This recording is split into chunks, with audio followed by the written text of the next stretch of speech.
نحمده ونستعينه ونستغفره ونعوذ بالله من شرور أنفسنا ومن سيئات أعمالنا من يهده الله فلا مضل له ومن يضلله فلا هادي له وأشهد أن لا إله إلا الله وحده لا شريك له وأشهد أن سيدنا ومولانا محمدا عبده ورسوله أرسله بالحق بشيرا ونذيرا أما بعد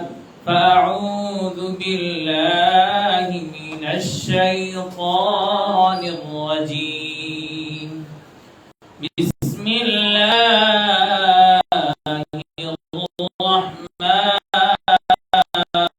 الرحيم والعصر إن الإنسان لفي خسر إلا الذين آمنوا وعملوا الصالحات وتواصوا بالحق وتواصوا بالصبر. وقال الله تعالى في كلامه المجيد والفرقانه الحميد والذين جاهدوا فينا لنهدينهم سبلنا. وقال الله تعالى في كلامه المجيد وما لكم لا تقاتلون في سبيل الله والمستضعفين. وقال رسول الله صلى الله عليه وسلم المجاهد من جاهد نفسه في الله أو كما قال عليه الصلاة والسلام. উপস্থিত মুসল্লিয়ানে কিরাম,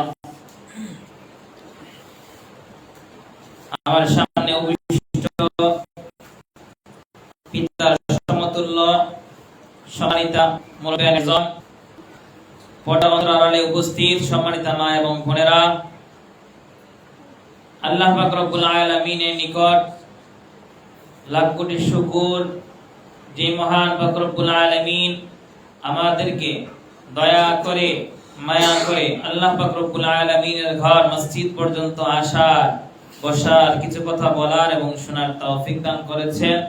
ওই মহান মালিকের দরবারে অন্তরের অন্তঃস্থল থেকে গলার আওয়াজ ছেড়ে দিয়ে হৃদয় রিংগানো শুকরগুজার আদায় করতেছি আলহামদুলিল্লাহ। দুরুদ সালাম বর্ষিত হোক মানবতার মুক্তির সনদ আকায়ে নামদার তাজদার মদিনা সাইয়্যিদুস সাকালাইন ইমামুল মুরসালিন আফতাবে নবুওয়াত ফখরে মওজুদাত মুহাম্মদুর রাসূলুল্লাহ সাল্লাল্লাহু আলাইহি ওয়াসাল্লামের উপর। তাই আবার সংক্ষিপ্ত দুরূদ পড়তেছি, আল্লাহুম্মা সাল্লি আলা মুহাম্মদ আল্লাহুম্মা বারিক আলা মুহাম্মদ। আজকের আলোচ্য বিষয় থাকবে জিহাদ সম্পর্কিত। আল্লাহ পাক রব্বুল আলামিন এই বিষয়ের উপর যতটুকু তৌফিক দান করবেন, এই বিষয়ের উপর আজকে এবং আগামী রবিবারে কথা বলবো ইনশাআল্লাহ। ওমা তৌফিক ইল্লা বিল্লাহ। সুপ্রিয় উপস্থিত, জিহাদের আলোচনায় যাওয়ার আগে, জিহাদের বিষয়ে কথা বলার আগে আপনাদের সম্মুখে আপনাদের সম্মুখে কোরআনুল কারীমের 103 নম্বর সূরা আল আসর তিলাওয়াত করেছি। যে সূরাটা রব্বে কারীম মক্কায় অবতীর্ণ করেছেন, নাযিল করেছেন। আল্লাহর হাবিব সাল্লাল্লাহু আলাইহি ওয়াসাল্লামকে আল্লাহ রাব্বুল আলামিন বলতেছেন, হে বন্ধু, ওয়াল আসর, কালের শপথ, সময়ের শপথ করে বলতেছেন আল্লাহ রাব্বুল আলামিন। আল্লাহ রাব্বুল আলামিন যখন কোনো গুরুত্বপূর্ণ কোনো কিছু বুঝাইতে চান, কোনো প্রয়োজনীয় বিশেষ কিছু বুঝাইতে চাইলে আল্লাহ রাব্বুল আলামিন শপথ করেন, কসম করেন। আমি এখান থেকে আরেকটা মাসআলা আপনাদেরকে অবগত করি। আমাদের সমাজ অনেক সময় দেখা যায় স্বামী তার স্ত্রীর কাছে, সন্তান তার পিতামাতার কাছে, ভাই বোন তার ভাই বোনের সাথে কসম খায়। তো অনেক সময় কসম খাওয়ার ক্ষেত্রে ভুল কথা প্রয়োগ করে। আমাদের সমাজে আমাদের সমাজে ভুল প্রচলিত জিনিস হচ্ছে কসম। এই আল্লাহর নামে না দিয়ে আমরা আমাদের জন্য একেবারে জরুরি, আমাদের জন্য একেবারে জরুরি। এবং কসম যদি করতেই হয় তাহলে কার নামে কসম করতে হবে? আল্লাহর নামে কসম করতে হবে। এবং এই কসমটাকে এমন রেডিমেড বানানো যে প্রতিটা কথায় ওয়াল্লাহি বিল্লাহি তাল্লাহি আল্লাহর কসম এসব শব্দ প্রয়োগ না করা ইনশাআল্লাহ। আল্লাহ রাব্বুল আলামিন সূরাতুল আসরের মধ্যে বলতেছেন ওয়াল আসর, বন্ধু কালের শপথ, সময়ের শপথ, ইন্না নিশ্চয়, ইনসান মানুষ, লাফি খুসর, খুসর মানে ক্ষতিগ্রস্তের মধ্যে আছে, মধ্যে রয়েছে। ইন্নাল ইনসানা লাফি খুসর, মানুষ অবশ্যই ক্ষতির মধ্যে রয়েছে।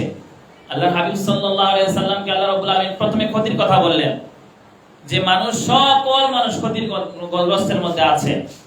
এরপরে আয়াতে বলতেছেন ইল্লাল্লাযীনা আমানু, বরং তবে তারা নয় যারা ঈমান আনে, ওয়া আমিলুস সালিহাত, সৎ কাজ করে। তাহলে আল্লাহ রাব্বুল আলামিন প্রথমে বলতেছেন বন্ধু শপথ করলাম, কিন্তু সাবধান, যেই সূরা আপনার উপর নাযিল করতেছে, আয়াত নাযিল করতেছে, একটু খেয়াল করুন, লক্ষ্য করুন। আমি সময়ের শপথ করছি, মানুষ আপনার উম্মতে মুহাম্মাদি যারা আছে পৃথিবীর মধ্যে সবাই হচ্ছে ক্ষতিগ্রস্তের মধ্যে আছে। ইল্লাল্লাযীনা আমানু, বরং তারা নয় যারা ঈমান এনেছে, ওয়া আমিলুস সালিহাত, এবং সৎ কাজ করে, ওয়া আমিলুস সালিহাত ওয়া তাওয়াসাউ বিল হক, একে অপরকে সত্যের উপদেশ দেয়, ওয়া তাওয়াসাউ বিল হক, এবং ওয়া তাওয়াসাউ যে একজন আরেকজনকে সত্যের উপদেশ দেয়, ভালো উপদেশ দেয়, ওয়া তাওয়াসাউ বিস সবর, এবং ধৈর্য ধরার জন্য উপদেশ দেয়। তারা বাদ রেখে, তাদেরকে বাদ রেখে বাকি সবাই হচ্ছে ক্ষতিগ্রস্ত। তাহলে আমাদেরকে আগে জানতে হবে আল্লাহ রাব্বুল আলামিন কালের শপথ করে বলেছেন, সময়ের শপথ করে বলেছেন মানুষ ক্ষতিগ্রস্ত, এবং ওনারা ক্ষতিগ্রস্ত নন যারা হচ্ছে সৎ কাজ করে, ঈমান আনে এবং সৎ কাজ করে। আগে ঈমান আনতে হবে আল্লাহর উপর। কার উপর? আল্লাহর উপর। এবং আল্লাহ রাব্বুল আলামিন যে যে বিষয়গুলোর উপরে ঈমান আনতে বলছেন, আমানতু বিল্লাহি ওয়া মালাইকাতিহি ওয়া কুতুবিহি ওয়া রুসুলিহি ওয়াল ইয়াউমিল আখিরি ওয়াল কদরি খাইরিহি ওয়া শাররিহি মিনাল্লাহি তাআলা ওয়াল বা'সি বা'দাল মাউত। এই বিষয়ের উপরগুলোর মধ্যে 7টা বিষয়ের উপর ঈমান আনা। আল্লাহ রাব্বুল আলামিন আমাদেরকে, আল্লাহ রাব্বুল আলামিন যে বিষয়গুলোর উপর ঈমান আনতেই হবে নির্দেশ করেছেন, এই বিষয়ের উপর ঈমানকে অটল আর অবিচল রেখে দুনিয়া থেকে বিদায় নেওয়ার তৌফিক দান করেন, সকলে বলি আমিন। তাহলে আল্লাহ রাব্বুল আলামিন বলেন ইল্লাল্লাযীনা আমানু ওয়া আমিলুস সালিহাত, যারা ঈমান আনে এবং সৎ কাজ করে, ওয়া তাওয়াসাউ বিল হক, এবং একে অপরের সত্য উপদেশ দেয়, ওয়া তাওয়াসাউ বিস সবর, একে অপরকে উপদেশ দেয় ধৈর্যের।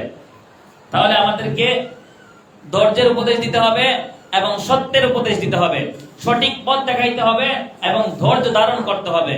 মুমিনের গুণ হচ্ছে, মুমিন কখনো অপর কাউকে, অপর কোনো ভাই, তার জাতি ভাই কিংবা বিজাতি ভাইকে আগে আঘাত করে না।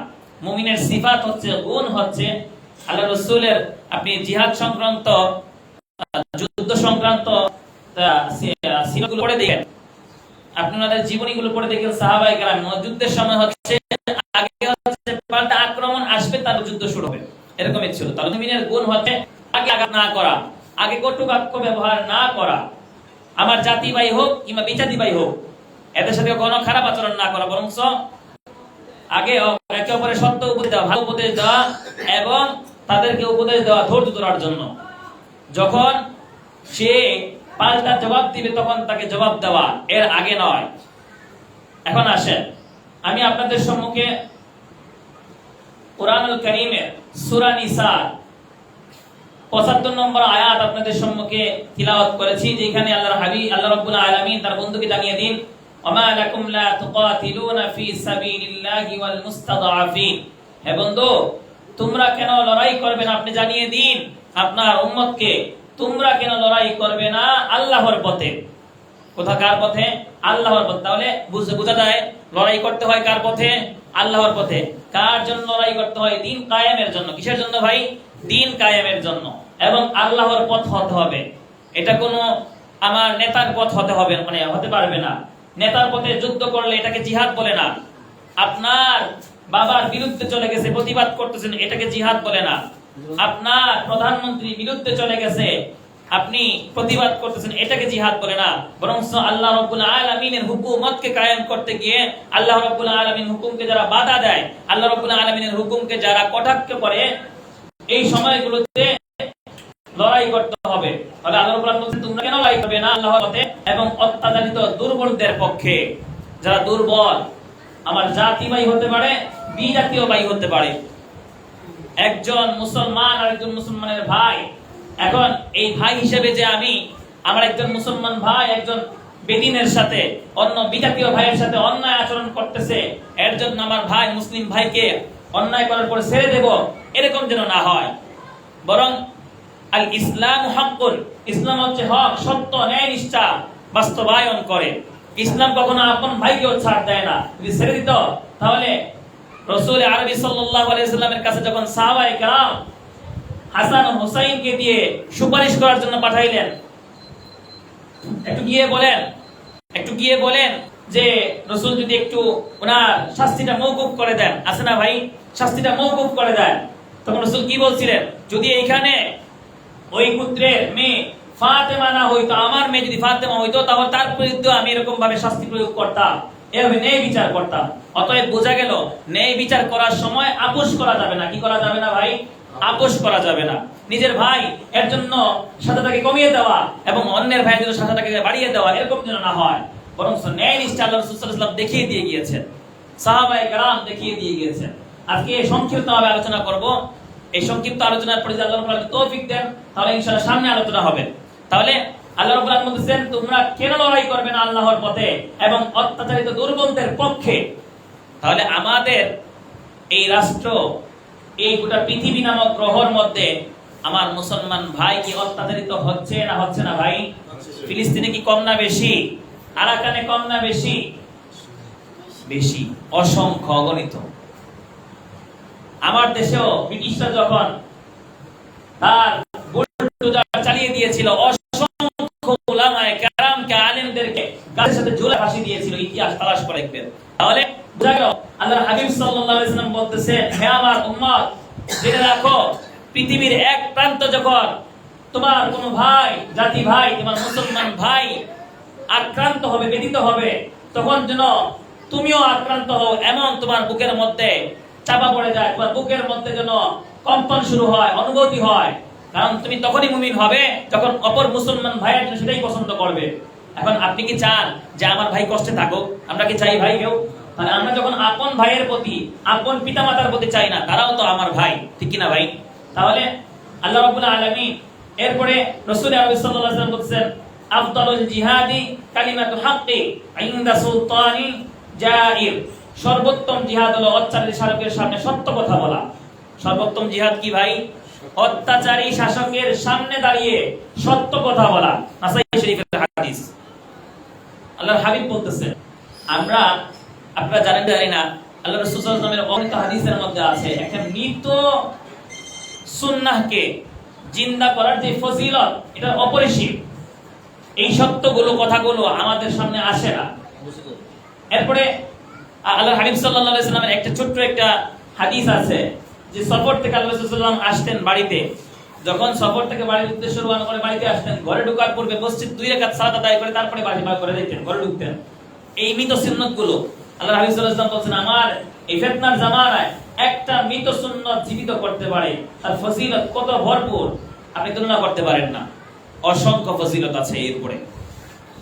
এরপরে দেখেন আল্লাহ রাব্বুল বলেন সর্বোত্তম জিহাদ হলো অত্যাচারী শাসকের সামনে সত্য কথা বলা। আমার পার্শ্ববর্তী ভাই ফিলিস্তিন, আমার পার্শ্ববর্তী ভাই আরাকান, শুধু এরকমও নয় যে জিহাদ চলতেছে, যুদ্ধ চলতেছে, এছাড়াও অন্যান্য রাষ্ট্রের মধ্যে যে রাষ্ট্রগুলোতে আমার বোনের হক ঠিকভাবে আদায় করা হচ্ছে না। এই যে হাফেজা একজন নারী ছিল, আফিয়া সিদ্দিকা, নাম শুনছিলেন কখনো? শুনেন নাই? একজন মুসলিম মুজাহিদা বোন ছিল, যার প্রতি কঠোর থেকে কঠোর নির্যাতন করা হয়েছে। বলা মানে ভাষায় প্রকাশ করা শেষ করা যাবে না। আপনাদের সামনে যখন অনলাইনে যাবে এই নামটা লিখে সার্চ করবেন, হাফেজা আফিয়া সিদ্দিকা, ডক্টর ছিলেন উনি ইসলাম নিয়ে পড়াশোনা করছেন, গভীরভাবে পড়াশোনা করেছেন। যখন আমেরিকা দেখলো যে এ তো আমাদের সামনে দাঁড়িয়ে ইসলাম প্রচার করতেছে, এ তো ধ্বংস করে দেবে সবকিছু, আমাদের এই প্রাসাদ ধ্বংস করে দেবে, তখন তারা আফিয়া সিদ্দিকার বিরুদ্ধে কঠোর পদক্ষেপ নেয়। এক সময় যখন নির্যাতন করতে করতে ওই মহিলার ছিল দুটো সন্তান, একটা ছেলে একটা মেয়ে, তাকে তার ওই দেশ থেকে নির্যাতন করে তার পূর্বের দেশে যখন আফগানিস্তান পাকিস্তান পাঠিয়ে দিবে, এই পাঠিয়ে দেওয়ার সময় তার আপন ছেলের সাথে তাকে পাঠাইছে, কিন্তু মা তার ছেলেকে চিনে না, ছেলে তার মাকে চিনে না, এমন পর্যায়ে মানসিকভাবে নির্যাতন করেছে। অবশ্যই এই কথা যদি নামটা মনে থাকে ইনশাআল্লাহ পরে নিয়ে কোনো এক সময়। আমি সামনে আগাই। আল্লাহর হাবিব সাল্লাল্লাহু আলাইহি ওয়াসাল্লাম বলেছেন, সর্বোত্তম জিহাদ হলো অত্যাচারী শাসকের সামনে সত্য কথা বলা। আমি যদি আজকের আলোচনাকে এতটুকু বলতে চাই আপনাদেরকে, যে আমাদের দেশের মধ্যে, আমাদের রাষ্ট্রের মধ্যে কার আইন বাস্তবায়ন হচ্ছে? বিজাতীয় আইন, আমেরিকার আইন, লন্ডনের আইন আর পাশ্চাত্যের আইন চালু করার জন্য পায়তারা করতেছে। এর জন্য খোলাফায়ে রাশেদার, সেই আগের যুগের খোলাফায়ে রাশেদার যে আগের শাসন ছিল, এটা বাস্তবায়ন করতে হবে। কিসের মাধ্যমে? সত্য কথা বলার মাধ্যমে। আমরা চাই কোরআনের আইন। কিসের আইন ভাই? কোরআনের আইন। রাসূলুল্লাহ সাল্লাল্লাহু আলাইহি ওয়াসাল্লাম যেভাবে বাস্তবায়ন করে আমাদেরকে দেখিয়ে দিয়ে গিয়েছেন। এরপরে আসেন, আল্লাহ রাব্বুল আলামিন আর জায়গায় বলতেছেন, ওয়াল্লাযীনা জাহাদু ফীনা লানাহদিয়ান্নাহুম সুবুলানা, যারা আমাদের পথে, আমাদের বলতে আল্লাহ রাব্বুল আলামিন বলতেছেন যারা আমাদের পথে সংগ্রাম করে। এখানে রাজকীয়, এটা তো রাজকীয় ভাষা, আমাদের মানে হচ্ছে রাজকীয় ভাষা। অনেক সময় অনেকে তরজমা পড়তে গিয়ে বলে যে যারা আমাদের পথে সংগ্রাম করে, তাহলে আল্লাহ কয়জন? আল্লাহ কয়জন ভাই? একজন। এই আমাদের শব্দটা হচ্ছে রাজকীয় ভাষা, রাজকীয় ভাষা। তো এই রাজকীয় ভাষাকে সব কিভাবে বলতে চাই? যারা আমার পথে সংগ্রাম করে, আমি অবশ্যই তাদেরকে আমার পথ দেখাই, পথ দেখাই। তাহলে বোঝা গেল, আপনি যখন আল্লাহ রাব্বুল আলামিনের পথ কি অনুসরণ করতে গিয়ে ক্লেশ এবং অত্যাচারিত হবেন, এই অত্যাচারিত হওয়ার মাধ্যমে আল্লাহ রাব্বুল আলামিন আপনাকে সঠিক পথ দেখাবেন। আপনি দেখেন নাই আফগানিস্তানে 200 বছর যুদ্ধ করার পর তারা এখন একটি ইসলামিক ভূখণ্ড ফিরে পেয়েছে। আমি বলছি না আফগানিস্তানের মতো আমার দেশ হোক, আমি বলছি না এরকম এত যুদ্ধ, লং টাইম যুদ্ধ করার পরে আমি চাই খুব দ্রুততম সময়ের মধ্যে আমার দেশ ইসলামী রাষ্ট্র হিসেবে কায়েম হোক। ঠিক কিনা ভাই? কায়েম হোক কিনা ভাই? কোরআনী শাসন চাই। যেই দেশে 90% মুসলমানের দেশ, এই দেশের মধ্যে থাকতে পারবে না আবাসিক হোটেল, এই দেশে থাকতে পারবে না বেশ্যাখানা, এই দেশে থাকতে পারবে না মদের বার। ঠিক কিনা ভাই? আসতে বলেন না জোরে বলেন, আপনাদের কথার আওয়াজে বুঝি না। আপনি কি চান আপনার ছেলে তার নেশাগ্রস্ত হওয়ার জন্য মদের বারে যাক? চান কিনা ভাই? অবশ্যই আমরা চাই আমাদের সমাজ থেকে মদের আড্ডাখানা দূর হয়ে যাক। ঠিক কিনা ভাই? আপনার এই ভৈরবের মধ্যে, আপনার এই শম্ভপুরের আশপাশে ভৈরবের মধ্যে যত ধরনের নেশা জাতীয় কারখানা থাকবে, সবগুলো কারখানাকে উপড়ে ফেলতে হবে। ঠিক কিনা ভাই? সরকার কেন, সরকারের বাবা যদিও এসে বলে থাকতে পারবে না। ঠিক কিনা ভাই? আমরা মুসলমান, যেটা আমাদের জন্য হারাম করা হয়েছে সেটা আমার ভাইয়ের জন্য হারাম করা হয়েছে, যেটা আমাদের জন্য হারাম করা হয়েছে সেটা আমার বোনের জন্য হারাম করা হয়েছে। আজকে আমাদের বোনেরা ন্যায্য পাওনা পাচ্ছে না। আজকে আমাদের বোনেরা ন্যায্য পাওনা না কারণে আজকে এত যদি ইসলামী রাষ্ট্র কায়েম থাকতো, তাহলে সেই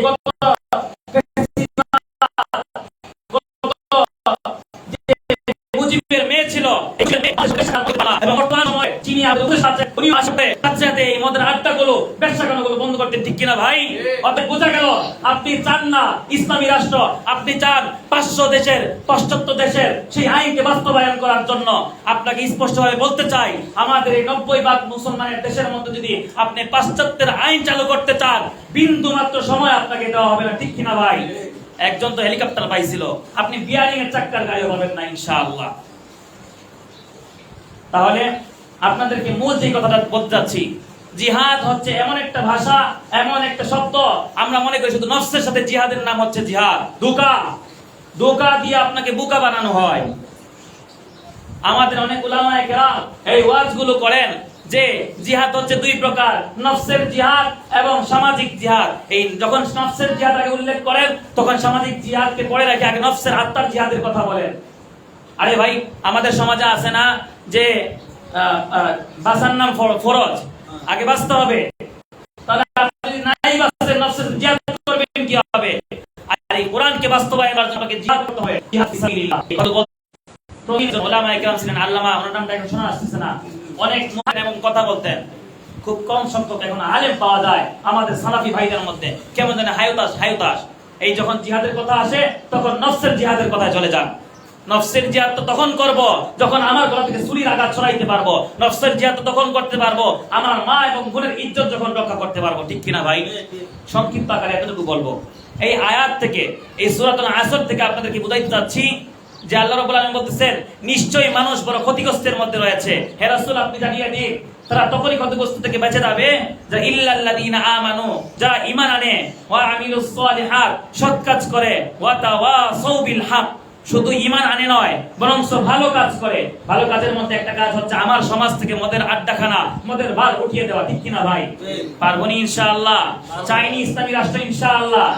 সমাজ থেকে তখনই আমি সৎ কাজ করার মতো আমার মনে হবে যে আমি সৎ কাজ করেছি, তখন আমার সমাজ থেকে ইয়াবা, ফেনসিডিল নামক নেশাদ্রব্যগুলো সমাজ থেকে উপরে ফেলতে পারবো। তখনই মনে করতে পারবেন আপনি সৎ কাজ করেছেন। সৎ কাজ এটার নাম নয় ইমাম মুয়াজ্জিন সাহেব আযান দিলেন আর আপনি সালাত আদায় করলেন, বরং আপনার পার্শ্ববর্তী এলাকার মধ্যে আপনার একজন ভাই এই মদের, এই নেশাগ্রস্ত জিনিসগুলো বিক্রি করতেছেন, তাকে থামায়া দেওয়া, তাকে তার হাত কাটতে ধরা, এটা হচ্ছে জিহাদ। এরপরে আমাদের সমাজ থেকে আবাসিক নামক হোটেল, যে হোটেলগুলো আছে, ব্যবসাখানা, এগুলো বন্ধ করে দিতে ইনশাআল্লাহ। এরপরে বলতেছেন ওয়া তাওয়াসাউ বিল হক, এবং অন্যকে এই কাজের উপদেশ দেওয়া, সৎ কাজের উপদেশ দেওয়া, ওয়া তাওয়াসাউ বিস সবর, এবং ধৈর্য ধারণ করা। মুমিন ততক্ষণ পর্যন্ত ধৈর্য ধারণ করে যতক্ষণ পর্যন্ত তার উপর আঘাত না আসে। আমার ধর্মের উপর আঘাত আসছে। 90% মুসলমানের দেশের এই রাষ্ট্রের মধ্যে, বাংলাদেশের মধ্যে ব্যবসাখানা, ইয়াবাখানা আর ফেনসিডিল খানা হবে, এটা আমরা কখনোই বরদাস্ত করতে পারি না। যে কথাগুলো বললাম, আল্লাহ রাব্বুল আলামিন সর্বোপরি সময় আমাদেরকে হকের উপর থাকার তৌফিক দান করে। সকলে বলি আমিন। ওয়া মা আলাইনা ইল্লাল বালাগ।